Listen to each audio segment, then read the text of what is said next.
नमस्कार सभी को, मैं नील बेनीवाल अवर्स एजुकेशन के इस प्लेटफॉर्म पर आप सभी का स्वागत करता हूं। तो आपके हर एक एग्जाम में इंपॉर्टेंट क्वेश्चन पूछे जाते हैं, जो आपके इंडिया जीके के क्वेश्चन पूछे जाते हैं, इसके साथ ही आपके वर्ल्ड जीके के और साथ ही स्टैटिक जीके और साथ साथ जो जो इंपॉर्टेंट करंट अफेयर के क्वेश्चन पूछे जाते हैं वो सारे के सारे हम इसमें कवर करें, क्योंकि अभी एग्जाम के अंदर आपके सामने यहां से क्वेश्चन आपको जरूर देखने को मिलेंगे। स्टार्ट करते हैं पहला क्वेश्चन। अगर पीछे की क्लास रहती है तो आप जाकर जरूर देख सकते हैं, प्ले लिस्ट में आपको सारी की सारी क्लासेस सीक्वेंस में जो है वो मिल जाएगी। स्वतंत्र भारत का पहला कानून मंत्री जो है वो किसे नियुक्त किया गया? कानून मंत्री, या क्या कह सकते हैं इसको, विधि मंत्री जो है वो कह सकते हैं। तो कानून मंत्री या विधि मंत्री जो है वो किसको नियुक्त किया गया था? वो किया गया था doctor Bhimrao Ambedkar. Doctor BR Ambedkar, option number C जो इसका वो राइट आंसर है। अब देखो, स्वतंत्र भारत के अंदर जो पहला मंत्रिमंडल जो बनाया गया था 1947 के अंदर, जो पहला मंत्रिमंडल था उसमें जो विधि मंत्री कानून मंत्री थे डॉक्टर भीमराव अंबेडकर, और जो रेल मंत्री आपसे पूछ ले, रेल मंत्री या रेलवे व परिवहन का विभाग किसके पास? तो वो था डॉक्टर जॉन मथाई के पास। डॉक्टर जॉन मथाई जो कि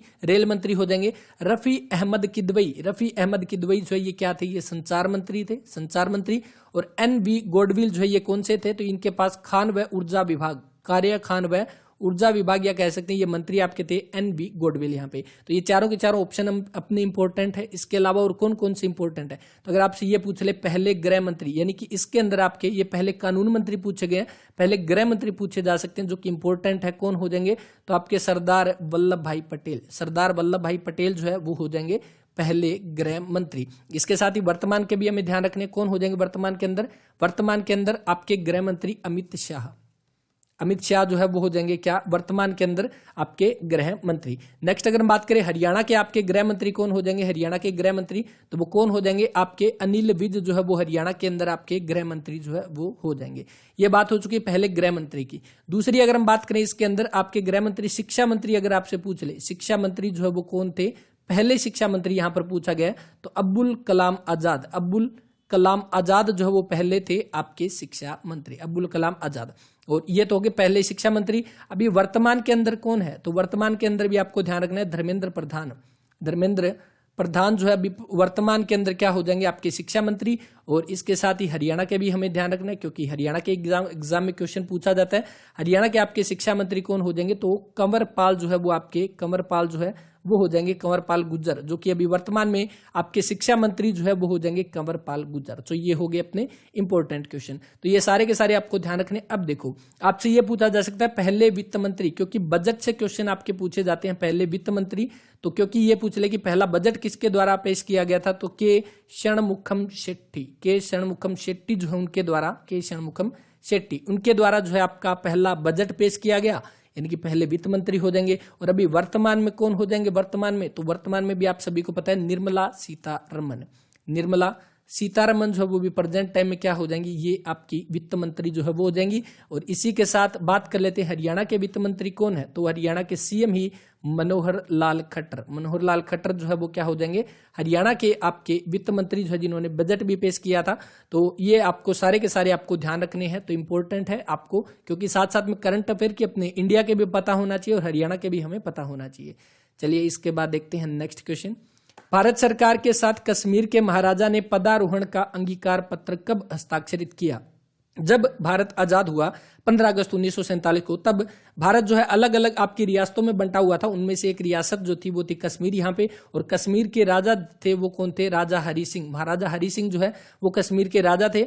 और उन्होंने जो है बाद में हम कह सकते हैं इन्होंने भारत के साथ मिलने के लिए जो हस्ताक्षर किए थे इन्होंने, तो वो कब किए थे? वो किए थे 26 अक्टूबर 1947 को। 15 अगस्त को ये भारत के साथ नहीं मिला था कश्मीर, ये बाद में जाकर मिला था। 26 अक्टूबर 1947 को जो है महाराजा हरि सिंह के द्वारा साइन किए गए थे। और उसके बाद कब से ये भारत का हिस्सा बन गया? यानी कि 27 अक्टूबर से ये आपका जो है प्रभाव में आ गया था, प्रभाव यानी कि लागू हो गया था 27 अक्टूबर से। 26 अक्टूबर को हस्ताक्षर किया गया था। ये इंपॉर्टेंट है, क्योंकि अभी आपने SI के पेपर के अंदर अगर क्वेश्चन देखा होगा उसके बारे में बात करेंगे भी, कौन सा क्वेश्चन पूछा गया था।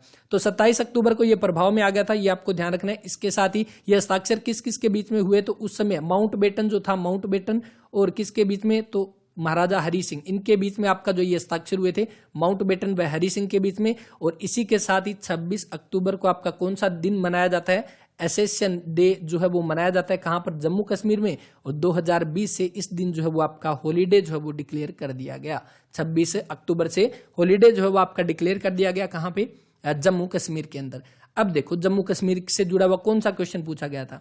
आपको पता होगा यहाँ पर धारा 370 जो कि अलग स्टेट का दर्जा जो देता था जम्मू कश्मीर को, उसको जो खत्म कर दिया गया। सबसे पहले इसको खत्म करने का आदेश जो है कब आया था, 5 अगस्त 2019 को जो है ये आदेश जारी किया जाता है राष्ट्रपति के द्वारा, यानी कि आदेश जारी होता है राष्ट्रपति के द्वारा। और इसके साथ ही अगले दिन 6 अगस्त 2019 को जो है 370 को खत्म कर दिया जाता है। तो ये आपके एग्जाम में क्वेश्चन पूछा गया था, जो एसआई का पेपर हुआ था अभी 2021 के अंदर, उसमें ये क्वेश्चन एग्जैक्ट डेट पूछी गई थी 5 अगस्त 2019 की। तो ये ध्यान रखना है। तो धारा इसके साथ ही बाद में आपका क्या कर दिया गया, जम्मू कश्मीर को आपको 2 भागों में बांट दिया गया, एक कौन सा जम्मू कश्मीर के साथ और एक कौन सा लद्दाख। जम्मू कश्मीर और लद्दाख इन दोनों को आपका अलग कर दिया गया और इन दोनों को क्या बना दिया गया, यूनियन टेरिटरी, एक केंद्र शासित प्रदेश जो है वो बना दिया, जिसके ऊपर कंट्रोल जो है वो डायरेक्ट केंद्र का होता है, यानी कि केंद्र शासित प्रदेश जो है वो बना दिया जम्मू कश्मीर और लद्दाख को। और इसी के साथ अभी वर्तमान में आपके कुल कितने हैं, तो 8 यूटी जो है अभी वर्तमान के अंदर है। और इनको यूटी कब मनाया गया ये भी इंपॉर्टेंट हो जाएगा, तो ये भी ध्यान रखना। 31 अक्टूबर 2019 को जम्मू कश्मीर व लद्दाख इन दोनों को जो है क्या बना दिया गया, केंद्र शासित प्रदेश जो है वो बना दिया गया। तो ये ध्यान रखना है आप सभी को। और इसके साथ ही हरियाणा से एकमात्र जो बड़ा यूनियन टेरिटरी जो है हरियाणा के एरिया की अगर हम बात करें तो सबसे बड़ा जो आपका कौन सा हो जाएगा, लद्दाख हरियाणा की। क्योंकि हरियाणा आप सभी को पता है एरिया वाइज आपकी कौन सी रैंक है, अगर एरिया वाइज बात की जाए राज्य की, अकेले राज्य की, तो हरियाणा 20वां स्थान आता है। और अगर राज्य प्लस यूटी की अगर बात कर ले, यूनियन टेरिटरी अगर साथ में मिला दें, तब 21वां नंबर आता है। और ये यूटी कौन सा मिलाया गया, क्योंकि लद्दाख जो है उसका एरिया हरियाणा के एरिया से जो है वो ज्यादा है। हरियाणा के 44,212 जो पड़ेगा उससे ज्यादा जो है वो लद्दाख का एरिया रहेगा। 31 अक्टूबर 2019 को इन दोनों को यूनियन टेरिटरी जो है बना दिया गया। तो ये ध्यान रखना। अभी वर्तमान में कुल कितने राज्य है, कितनी यूनियन टेरिटरी है, कमेंट करके आप बता सकते हैं। आगे देखते हैं नेक्स्ट क्वेश्चन। देखिए हिरोशिमा पर परमाणु बम जो है वो आपका कब गिराया गया, सेकेंड वर्ल्ड वार जो चल रहा था 1939 से 1945 को, इसी युद्ध के बाद, इसी मतलब कि जो 1939 से 45 के बीच जो सेकेंड वर्ल्ड वार जो चला था, सेकेंड वर्ल्ड वार, इसका जो हम कह सकते हैं ये खत्म कब हुआ, इसी के बाद आपका ये खत्म हुआ हिरोशिमा। एक दूसरा कौन सा था, एक नागासाकी था। हिरोशिमा और नागासाकी ये दोनों के दोनों कहां पर, ये जापान के अंदर पड़ते हैं। और इनके ऊपर परमाणु बम जो है वो गिराया गया था कब, तो आपको 2 डेट ध्यान रखनी है। एक तो हिरोशिमा के ऊपर आपका 6 अगस्त 1945 को, और दूसरा नागासाकी के ऊपर 9 अगस्त 1945 को। तो ये दोनों ध्यान रखने हैं। अब देखो क्वेश्चन और कौन सा बन सकता है यहाँ पे, देखो एक सेकेंड। सबसे पहली बात हिरोशिमा के ऊपर जो क्वेश्चन के अंदर पूछा गया हिरोशिमा, दूसरा आपका नागासाकी। हिरोशिमा और नागासाकी दोनों के दोनों इंपॉर्टेंट है, इनके नाम पूछे जाते हैं, कौन सा बम जो है वो यहाँ पे गिराया गया था। हिरोशिमा के ऊपर सबसे पहली बात 6 अगस्त 1945 को यहाँ पर बम गिराया गया था। और इस बम का जो ये परमाणु बम जो इसके ऊपर गिराया गया था ना, इसका नाम पूछा जा सकता है, वो क्या हो जाएगा, लिटिल बॉय। लिटिल बॉय जो है वो यहां पर गिराया गया था। और उसके बाद 3 दिन के बाद 9 अगस्त 1945 को नागासाकी के ऊपर दूसरा परमाणु बम गिराया गया था। इसका नाम क्या था, फैट मैन। फैट मैन जो है इसका नाम था। तो ये दोनों के दोनों आपको ध्यान रखने हैं। आपसे क्वेश्चन पूछा जाएगा कि नागासाकी के ऊपर जो बम गिराया गया था उसका नाम क्या था, तो उसका नाम था फैट मैन। तो ये ध्यान रखना है आपको। अब देखो आपको याद कैसे रखोगे कि पहले कौन सा था बाद में कौन सा था। पहले क्या था, वो लिटिल बॉय था और उसने ज्यादा खा पी के क्या बन गया, वो एक फैट मैन बन गया बाद में। तो इससे आप सीक्वेंस में इनको आप याद रख सकते हैं। और इसी के बाद 9 अगस्त के बाद दूसरा बम गिराया गया था और बाद में 15 अगस्त को जापान ने जो है वो सरेंडर कर दिया था। तो ये ध्यान रखना है। हिरोशिमा के ऊपर 6 अगस्त 1945 को जो है यहाँ पे बम गिराया गया था जिसका नाम था लिटिल बॉय। ब्रिटेन ने किस वर्ष अमेरिका की स्वतंत्रता को जो है वो मान्यता दी, ब्रिटेन ने कब, तो ब्रिटेन अमेरिका के अंदर अमेरिका की स्वतंत्रता का पूछा गया है। तो अमेरिका का जो स्वतंत्रता संग्राम जो है वो चला था 1765 से लेकर 1783 तक, यानी कि आपका कब 1783 जो है वो ऑप्शन नंबर 20 का जो है वो राइट आंसर रहेगा। और इसी के साथ 1783 के अंदर जो है पेरिस के संधि के मुताबिक, कौन सी संधि हुई थी, पेरिस की संधि। और पेरिस की संधि के मुताबिक जो है ये आपका कह सकते हैं इनको स्वतंत्रता मिली, या इनकी लड़ाई जो है वो आपकी आजादी की लड़ाई यहाँ पे खत्म होती है किसके बाद, पेरिस की संधि के बाद। अब देखो अमेरिका की बात करते हैं तो अमेरिका यूएसए जो है इसकी बात करते हैं तो यहां से हमने कौन से लिए थे, तो मौलिक अधिकार जो है हमने कहां से लिए, हमने अमेरिका से जो है मौलिक अधिकार हमने अडेप्ट किए थे। मौलिक अधिकार हमने अमेरिका से लिए थे। और अमेरिका के अभी प्रेजेंट टाइम में आपके प्रेसिडेंट जो है वो कौन है, प्रेसिडेंट, तो वो हो जाएंगे जो बाइडन। जो बाइडन जो है वो प्रेजेंट टाइम में क्या हो जाएंगे, इसके प्रेसिडेंट और इसकी वाइस प्रेसिडेंट कौन है, तो भारतीय मूल की एक नागरिक कमला हैरिस। कमला हैरिस जो है वो क्या हो जाएगी, यहाँ की वाइस प्रेसिडेंट, कहाँ की, अमेरिका की। आगे देखते हैं क्वेश्चन। देखो, समान वर्षा वाले क्षेत्रों को जोड़ने वाली काल्पनिक रेखा जो है वो कौन सी है, तो समान वर्षा यानी कि समवर्षा, यानी कि आप देखते पता लगा दोगे, ऑप्शन नंबर बी यहाँ पे इसका राइट आंसर। आगे देखो क्वेश्चन, निम्न में से कौन न्याय के अंतर्राष्ट्रीय न्यायालय का एक न्यायाधीश नहीं था। अंतर्राष्ट्रीय न्यायालय international court of justice, ICJ, international court of justice, जिसकी स्थापना आपकी 1945 के अंदर होती है। 1946 से इसका काम शुरू हो जाता है और बाद में अगर इसका एक क्वेश्चन पूछा गया था, अगर आपको याद हो, जिसमें यह पूछा गया था जज की, यहाँ पर जो आपके जस्टिस जो होते हैं उनका कार्यकाल कितना होता है, तो 9 साल का जो है वो कार्यकाल होता है आपका ICJ के अंदर, यानी अंतर्राष्ट्रीय न्यायालय के अंदर। इसका हेडक्वार्टर कहाँ पर है अंतर्राष्ट्रीय न्यायालय का, तो द हैग के अंदर। द हैग के अंदर आपका जो है हेडक्वार्टर रहेगा, जो कि कहां पर पड़ेगा, नीदरलैंड के अंदर। नीदरलैंड द हैग के अंदर हेडक्वार्टर रहेगा किसका, ICJ, international court of justice. Option number D, KN Wanchu जो इसका राइट आंसर। और क्वेश्चन आपका इनमें से नहीं बन सकता, क्वेश्चन आपका बनेगा तो इनमें से बन सकता है, या डायरेक्ट आपका एज इट इज क्वेश्चन जो है वो आ सकता है। और अभी प्रेजेंट टाइम ICJ के जो आपके प्रेसिडेंट है वो कौन है, तो जॉन डोनेग्यू जो है वो भी प्रेजेंट टाइम इसके क्या है, प्रेसिडेंट। उस वैज्ञानिक का नाम बताइए जिसने सर्वप्रथम यह घोषित किया कि पृथ्वी सूर्य के चारों ओर चक्कर लगाती है। तो इन्होंने यह बताया था कि पृथ्वी, क्योंकि पहले यह अवधारणा थी कि पृथ्वी जो है वो सेंटर के अंदर है, पृथ्वी बिल्कुल सेंटर के अंदर है और बाकी जितने भी है सूर्य सारे ग्रह ये पृथ्वी के चारों ओर चक्कर लगाते हैं, यानी जो था कि पृथ्वी जो है वो अंतरिक्ष के केंद्र में है। लेकिन जो कोपरनिक्स जो है उन्होंने ये बताया था, कोपरनिक्स ने, कि पृथ्वी जो है वो आपके केंद्र में नहीं है, बल्कि केंद्र में कौन है, सूर्य है। और सारे के सारे जितने भी ग्रह हैं वो सूर्य के चक्कर लगाते हैं, ना कि पृथ्वी के चक्कर लगाते हैं। तो ये बताया गया था कि पृथ्वी जो है वो सूर्य के चारों ओर चक्कर लगाती है, तो ये बताया गया था कोपरनिक्स के द्वारा। ऑप्शन नंबर सी जो इसका वो राइट आंसर रहेगा। आगे देखते हैं क्वेश्चन। देखो, वर्ष 2016 में ओलंपिक गेम कहां पर संपन्न हुए। देखो 2016 के अंदर कहां पर हुए, तो ये आपके रियो ब्राजील के अंदर, रियो डी जेनेरियो या रियो ब्राजील के अंदर आपके कौन से हुए थे, 2016 के हुए थे। उसके बाद अभी लेटेस्ट के अंदर 2020 के कब हुए, 2021 के अंदर हुए ना, अभी 2020 के नहीं हुए थे, कोरोना की वजह से 2021 में हुए। तो ये आपके कहां पर हुए, टोक्यो के अंदर, जो टोक्यो जापान के अंदर, टोक्यो जापान के अंदर। और इसके साथ ये 2020 के, और अभी इसके बाद नेक्स्ट 2024 के कहां पर होंगे, तो ये पेरिस के अंदर होंगे। पेरिस कहां पर, फ्रांस के अंदर। पेरिस फ्रांस में जो है वो आपके 2024 के ओलंपिक गेम्स जो है वो आपके करवाए जाएंगे। तो इसका right answer Rio de Janeiro जो है वो आपका ऑप्शन नंबर सी जो इसका वो राइट आंसर रहेगा। अभी हम बात करते हैं 2016 का एक एग्जाम में क्वेश्चन पूछा जाता है साक्षी मलिक का। साक्षी मलिक जो है उन्होंने आपके 2016 के अंदर, साक्षी मलिक ने 2016 के जो रियो ओलंपिक जो है उसके अंदर कौन सा पदक जीता था, तो इन्होंने ब्रॉन्ज मेडल जो वो आपका जीता था। रेसलिंग के अंदर इन्होंने जीता था, रेसलिंग के अंदर इन्होंने ब्रॉन्ज पदक जो है जीता था 58 किलोग्राम भार वर्ग में। और इसी के बाद इनको ब्रांड एम्बेसडर बनाया गया किसका, बेटी बचाओ बेटी पढ़ाओ, बेटी बचाओ बेटी पढ़ाओ का जो है वो आपका ब्रांड एम्बेसडर जो बनाया गया किसको, साक्षी मलिक को। और क्योंकि इन्होंने जो ब्रॉन्ज मेडल जो जीता था आपके 2016 के ओलंपिक गेम्स के अंदर। और 2000 आपको अभी लेटेस्ट का आपको पता होगा ना, इंडिया ने अभी 2021 के जो आपके ओलंपिक हुए थे उसमें कुल कितने पदक जीते हैं। 2021 में जो टोक्यो ओलंपिक जो हुए थे उसमें भारत ने कुल कितने पदक जीते हैं, तो भारत ने एक तो आपका गोल्ड, 2 आपके सिल्वर और 4 आपके ब्रोंज, और टोटल कितने 7 पदक जो है वो जीते हैं। कितने, 7। और इस 7 से आप याद रखोगे कि एक जो आपने जीता था, किसने जीता था, नीरज चोपड़ा, जिनका पानीपत से संबंधित है नीरज चोपड़ा।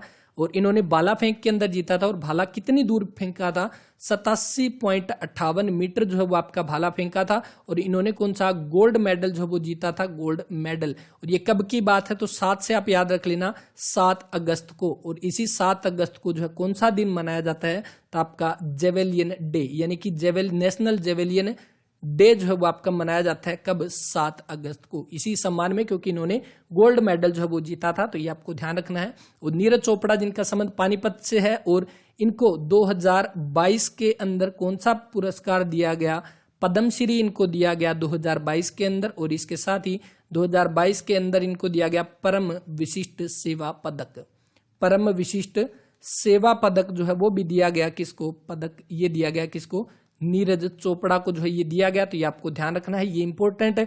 करंट अफेयर के क्वेश्चन हम साथ साथ में कवर करते हुए चल रहे हैं, क्योंकि एग्जाम में आपके सामने यहां से क्वेश्चन जरूर देखने को जो है वो मिलेंगे। आगे चलते हैं क्वेश्चन। नेक्स्ट देखो, डेविस कप जो है, डेविस कप का संबंध किससे है? तो डेविस कप आपका टेनिस से हो जाएगा। अब देखो स्टैटिक जीके का क्वेश्चन है, आप सभी को पता होगा क्रिकेट से आपके कौन कौन से कप संबंध है क्रिकेट से, तो आपका रणजी ट्रॉफी जो है वो किससे हो जाएगा? आपका क्रिकेट से हो जाएगा। इसके साथ ही आपका दिलीप ट्रॉफी जो है वो भी किससे? क्रिकेट से हो जाएगी। ईरानी ट्रॉफी, देवधर ट्रॉफी, ये सारी की सारी आपकी क्रिकेट से जो है वो संबंधित है। बैडमिंटन से अगर आपसे पूछ ले तो कौन सा? नारंग कप जो है वो बैडमिंटन से, और एक हॉकी से पूछा जाता है कौन सा? संतोष कप, संतोष ट्रॉफी, संतोष ट्रॉफी जो है वो आपकी किससे? हॉकी से जो है वो जुड़ी हुई है। टेनिस ऑप्शन नंबर डी इसका जो है वो राइट आंसर रहेगा। यदि ग्रीनविच पर अभी 3 PM है तो 45 डिग्री पूर्व देशांतर पर स्थित स्थान पर आगे क्या समय होगा? यानी कि 1 डिग्री देशांतर का आपका मतलब 1 डिग्री देशांतर का मतलब आपका 4 मिनट, 1 डिग्री देशांतर का 4 मिनट, यानी कि अगर 3 बजे है तो इसका मतलब क्या है? तो आपका 45 डिग्री देशांतर पर पूछा गया, यानी 45 डिग्री को अगर हम इससे करेंगे, 45 को 4 से गुणा करेंगे तो आपका कितना? 4 5 20, 2 16 और 2 18, 180 मिनट, और 180 मिनट के बनते हैं 3 घंटे, और 3 घंटे यानी कि 3 PM, यानी कि 6 PM हो जाएंगे। ऑप्शन नंबर 20 का जो है वो राइट आंसर रहेगा। महावीर स्वामी, महावीर स्वामी जो कि आपके जैन धर्म के 24वें तीर्थंकर के रूप में ये जाने जाते हैं। 24वें तीर्थंकर, या हम कह सकते हैं 24वें या लास्ट अंतिम तीर्थंकर जो थे महावीर स्वामी, किसके? जैन धर्म के। और इनका जन्म होता है कहां पर? वैशाली के अंदर, कुंडग्राम के अंदर, कुंडग्राम वैशाली, एग्जैक्ट भी अगर पूछ लेना, कुंडग्राम वैशाली के अंदर जो इनका जन्म होता है। और उनकी मृत्यु अगर पूछ ले कहां पर, तो इनकी मृत्यु भी ध्यान रख लेना कहां पर? पावापुरी, पावापुरी बिहार के अंदर जो इनकी आपकी क्या होती है? मृत्यु जो है वो होती है किसकी? महावीर स्वामी की। तो ये आपको ध्यान रखना है। बाकी देखो यहाँ पे क्या दिया? लुम्बिनी।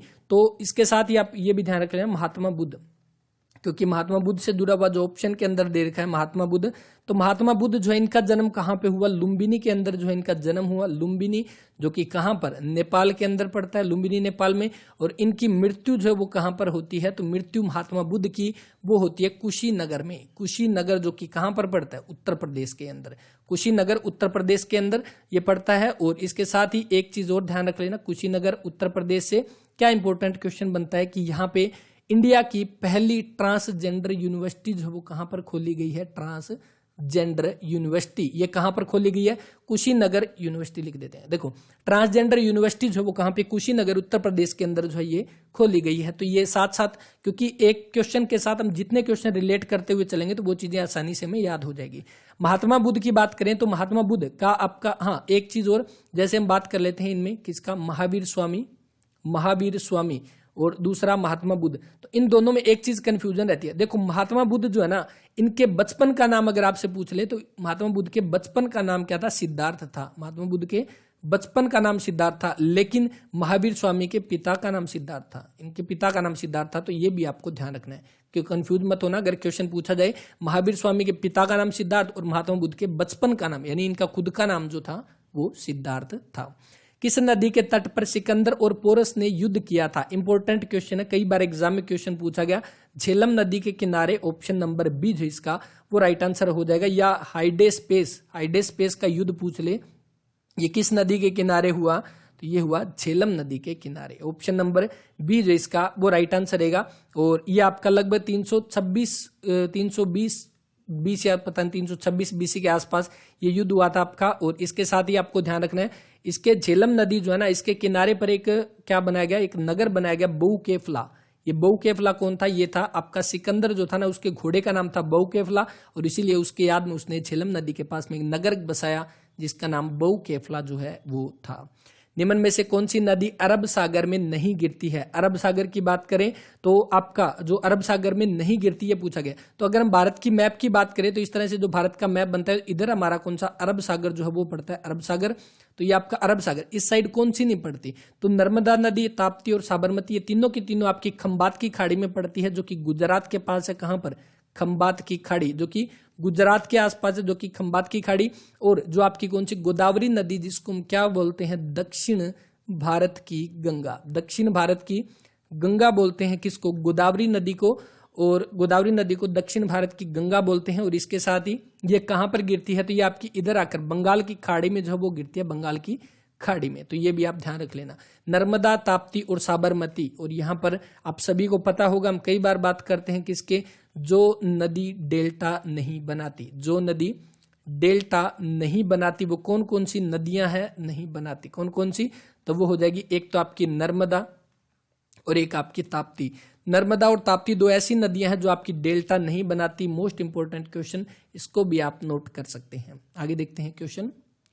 नेक्स्ट देखो, उस फसल का नाम बताइए जिसने भारत में 17वीं शताब्दी में आरंभ किया था। एकांतर वर्षा के दौर और धूप वाला मौसम इसके लिए आदर्श होता है। तो कौन सा, जूट हो जाएगा, ऑप्शन नंबर सी। और इसके साथ ही आपको तंबाकू से याद रख लेना, नो टोबैको डे जो है वो कब मनाया जाता है, नो टोबैको डे, तो ये मनाया जाता है 31 मई को। और वर्ल्ड हेल्थ डे कब मनाते हैं, वर्ल्ड हेल्थ डे, स्वास्थ्य दिवस, वर्ल्ड हेल्थ डे या विश्व स्वास्थ्य दिवस 7 अप्रैल को मनाते हैं, क्योंकि 7 अप्रैल 1948 को WHO जो है उसकी स्थापना होती है।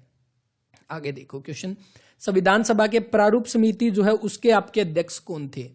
संविधान सभा की जो प्रारूप समिति, उसके अध्यक्ष डॉक्टर भीमराव अंबेडकर हो जाएंगे। पहले कानून मंत्री भी हमने पढ़ा था, वो भी आपके क्या, भीमराव अंबेडकर जो है वो थे। तो ये भी आप सभी को पता होगा, तो वो हो जाएंगे डॉक्टर भीमराव अंबेडकर। संविधान सभा का जो आपकी प्रारूप समिति जो थी उसमें कुल कितने सदस्य थे, तो 7 सदस्य जो है वो थे प्रारूप समिति के अंदर, 7 सदस्य प्रारूप समिति के अंदर, 7 सदस्य प्रारूप समिति के अंदर कितने, 7 सदस्य थे। और संविधान का प्रारूप जो वो किसने तैयार किया था, तो वो तैयार करवाया था BN राव ने। तो ये ध्यान रखना है। बाकी देखो, C राजगोपालाचारी जो यहाँ पर दे रखा है, इनको किस नाम से जाना जाता है, इनको राजा जी के नाम से भी इनको जाना जाता है, राजा जी। क्योंकि ये आपके क्यों इंपॉर्टेंट है, क्योंकि ये क्या थे, last governor general of India कौन थे, तो वो आपके C राजगोपालाचारी। और ये क्या थे, पहले भारतीय गवर्नर जनरल भी कौन थे, C राजगोपालाचारी जो है वो थे। क्योंकि स्वतंत्र भारत की आपके क्या हो जाएंगे, स्वतंत्र भारत के पहले भारतीय आपके कौन, C राजगोपालाचारी, जो कि last governor general, option number 20 का इनका नाम, राजा जी के नाम से इनको जो है वो जाना जाता है। आगे देखो क्वेश्चन, बाकी आप सभी को पता है जो राजेंद्र प्रसाद पहले आपके क्या हो जाएंगे, राष्ट्रपति, और जो पहले प्रधानमंत्री कौन, जो आपके क्या हो जाएंगे, जवाहरलाल नेहरू। जमशेदपुर में टाटा आयरन तथा स्टील कंपनी कब स्थापित की गई। जमशेदपुर कहाँ पे पड़ता है, ये झारखंड के अंदर हो जाएगा। और झारखंड की राजधानी कौन सी है, कमेंट करना यहाँ पे। 1907 के अंदर जो वो इसकी स्थापना होती है, ऑप्शन नंबर ए जो इसका वो राइट आंसर रहेगा। नेक्स्ट क्वेश्चन देखते हैं, भारतीय साधारण बीमा निगम जो है ये आपका कब गठित किया गया, तो ये हो जाएगा ऑप्शन नंबर बी 1972। तो इसका right answer option number B बनेगा। नेक्स्ट देखो, भारत के राष्ट्रीय ध्वज के चक्र का क्या रंग है, तो ये हम पहले भी बात कर चुके हैं, लेकिन यहाँ पर देखो क्वेश्चन के अंदर ये PDF इसलिए आपके साथ शेयर की थी ताकि इसको पढ़ ले, लेकिन इसमें आपके बहुत सारे क्वेश्चन जो है वो आपके गलत मार्क किए हुए हैं, तो इसीलिए क्वेश्चन हम साथ साथ में कवर करें ताकि काफी सारे क्वेश्चन कवर हो और साथ में जो इसके अंदर गलतियां हैं वो भी हम इसमें कवर कर लें। इसका राइट आंसर जो बनेगा गहरा नीला, यानी कि नेवी ब्लू जो है वो हो जाएगा। नेवी ब्लू जो है वो आपका किसका, भारत के राष्ट्रीय ध्वज का जो चक्कर जो है, जो आपका व्हील जो है, जिसमें आपकी कुल कितनी 24 तिल्लियां जो है इसके अंदर है, तो ये आपका इसका कलर जो वो क्या, नेवी ब्लू गहरा नीला जो है वो हो जाएगा। कब अपनाया गया, 22 जुलाई 1947 को जो इसको अपनाया गया, कब, 22 जुलाई 1947 को इसको अपनाया गया था। पिंगाली वेंकैया के द्वारा जो इसको डिजाइन किया गया, जो भी वर्तमान के अंदर भारत का राष्ट्रीय ध्वज जो है वो है।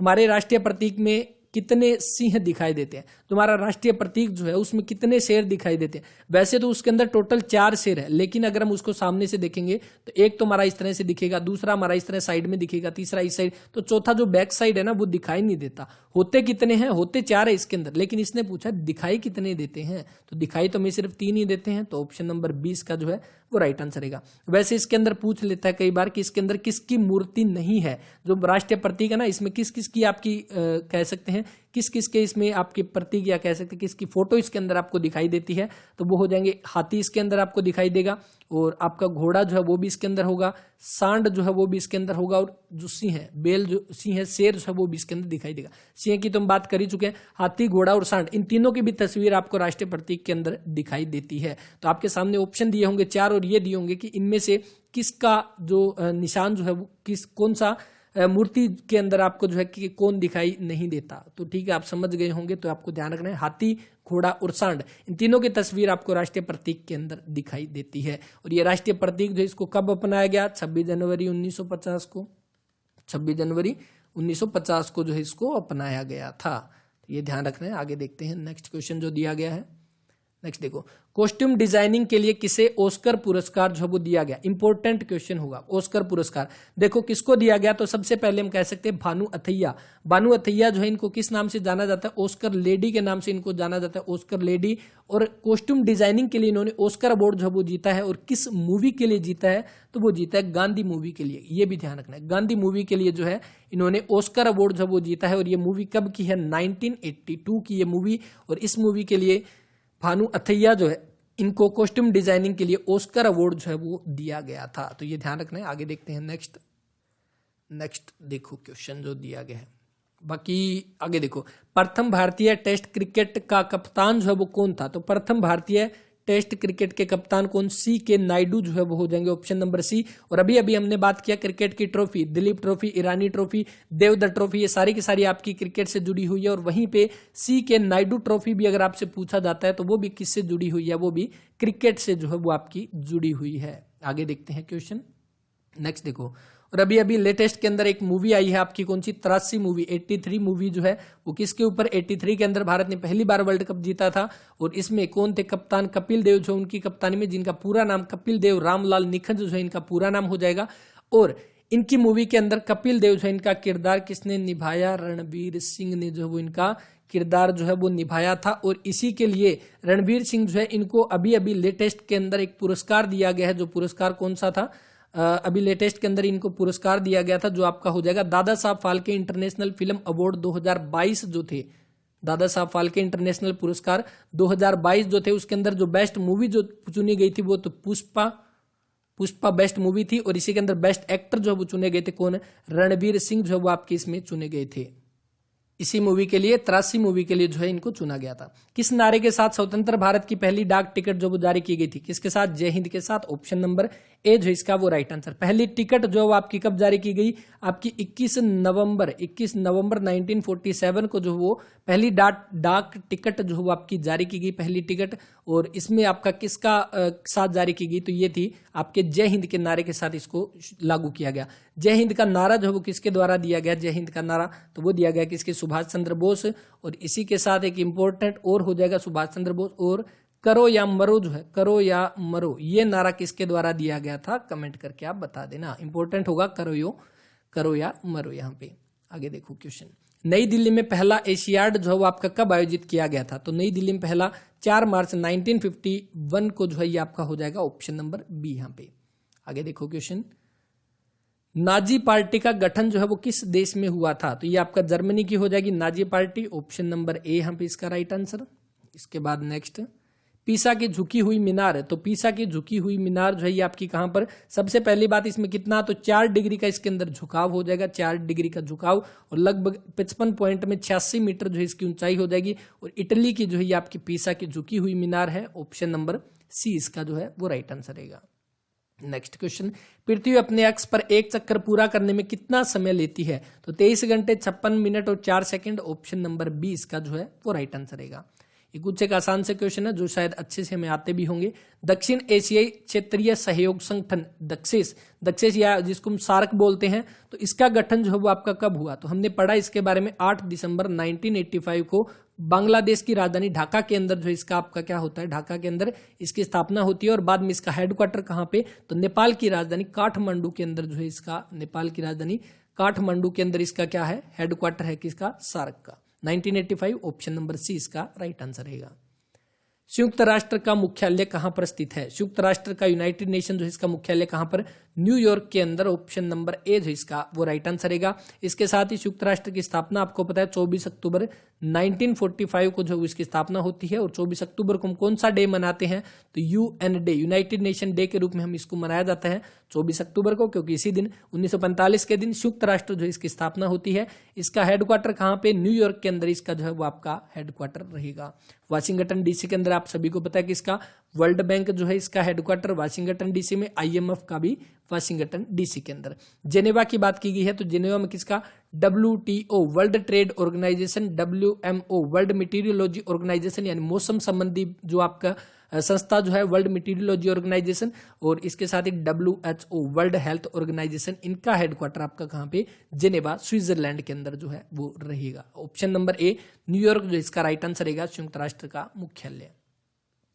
क्रिकेट के प्रत्येक स्टंप के सेट के बीच में कितनी दूरी होती है? तो ये आप सभी को पता है 22 गज की दूरी होती है। ऑप्शन नंबर डी इसका राइट आंसर। अब देखो क्रिकेट जो खेला जाता है इसके अंदर पहली बात तो प्लेयर कितने होते हैं, तो आप सभी को पता है 11 प्लेयर होते हैं। दूसरी बात इसके अंदर कुछ एक टर्म यूज की जाती है, जैसे मिड ऑन, ये किसकी टर्म हो जाएगी? तो आपकी जैसे पूछा जाता है बटरफ्लाई किसकी है, तो वो स्विमिंग की बटरफ्लाई है। उसी तरह से इसमें मिड ऑन जो है वो किसकी हो जाएगी? मिड विकेट जो है वो हो जाएगी। मेडन जो है वो पूछा जाता है, मेडन जो है ये किस में यूज किया जाता है? तो क्रिकेट के अंदर। थर्ड मैन जो है ये आपका थर्ड मैन हो गया, लोग ऑन, लोग ऑन, लोग ऑफ, ये सारी की सारी टर्म जो है वो हो जाएगी क्रिकेट के अंदर यूज किया जाता है। चंद्रमा के प्रकाश को धरती पर पहुंचने में कितना समय लगता है? तो चंद्रमा के प्रकाश को पृथ्वी पर पहुंचने में कितना समय? तो 1.3 सेकंड जो वो आपके लगते हैं। ऑप्शन नंबर ए जो इसका वो राइट आंसर रहेगा। दूसरी बात, अब आपसे क्वेश्चन पूछा जाता है यहाँ पे कि जो सूर्य का जो प्रकाश है, सूर्य का जो प्रकाश है वो पृथ्वी पर कितनी देर में पहुंचता है? सूर्य का प्रकाश पृथ्वी पर कितनी देर में पहुंचता है? तो ये कमेंट करके बताना यहाँ पे। ये क्वेश्चन आपके लिए नेक्स्ट क्लास में ये क्वेश्चन हम डिस्कस करेंगे। दूसरी बात, ऑप्शन नंबर ए इसका राइट आंसर। अब बात करते हैं सूर्य ग्रहण की। सूर्य ग्रहण कब होता है और चंद्र ग्रहण जो है वो कब होता है? चंद्र ग्रहण, तो ये ध्यान रखना है। पहली बात तो चंद्रमा का खुद का प्रकाश नहीं है, ये प्रकाश किससे लेता है? सूरज से जो है वो अपना प्रकाश लेता है। यानी कि पहली बात, जब सूर्य का ग्रहण कब लगता है? जब आपका क्या हो जाता है, पृथ्वी, ये तो आपका सूर्य हो गया है ना, ये सूर्य है, तो आपका बीच में कौन हो जाएगा? तो बीच में आपका यहाँ पर पृथ्वी आ जाएगी। जब बीच में आपका चंद्रमा जब आ जाएगा, यानी कि जब सूर्य का प्रकाश डायरेक्ट पृथ्वी तक नहीं पहुंचेगा क्योंकि बीच में चंद्रमा आ गया, तो इसका मतलब यहाँ पे सूर्य ग्रहण जो है वो हो जाता है। तो ये बात होगी पहली। दूसरा, चंद्र ग्रहण, जब सूर्य आपका यहाँ पर है, क्योंकि मैंने आपको बताया कि चंद्रमा का खुद का प्रकाश यहाँ पे नहीं होता, तो ये किससे? तो सूर्य से प्रकाश लेता है। यानी कि अगर बीच के अंदर यहाँ पर पृथ्वी आ जाती है तो आपका चंद्रमा यहाँ पर आ जाएगा। तो जब चंद्रमा तक सूर्य का प्रकाश ही नहीं पहुंचेगा तो चंद्रमा हमें दिखाई कैसे देगा? यानी कि जब चंद्र ग्रहण कब लगता है? जब पृथ्वी जो है, जब पृथ्वी बीच में आ जाती है सूर्य और चंद्रमा के, तब तो लगता है चंद्र ग्रहण। सूर्य ग्रहण कब लगता है? जब आपका चंद्रमा बीच में आ जाता है पृथ्वी और सूर्य के बीच में, तब लगता है सूर्य ग्रहण। तो ये ध्यान रखना है। और right answer option number A, 1.3 second जो है वो आपका चंद्रमा का प्रकाश पृथ्वी तक पहुंचता है। और सूर्य का प्रकाश जो है वो कब पहुंचता है, ये कमेंट करके बताना। तो इस क्लास में इतने ही क्वेश्चन करेंगे। उम्मीद करता हूं क्लास आपको अच्छी लगी है।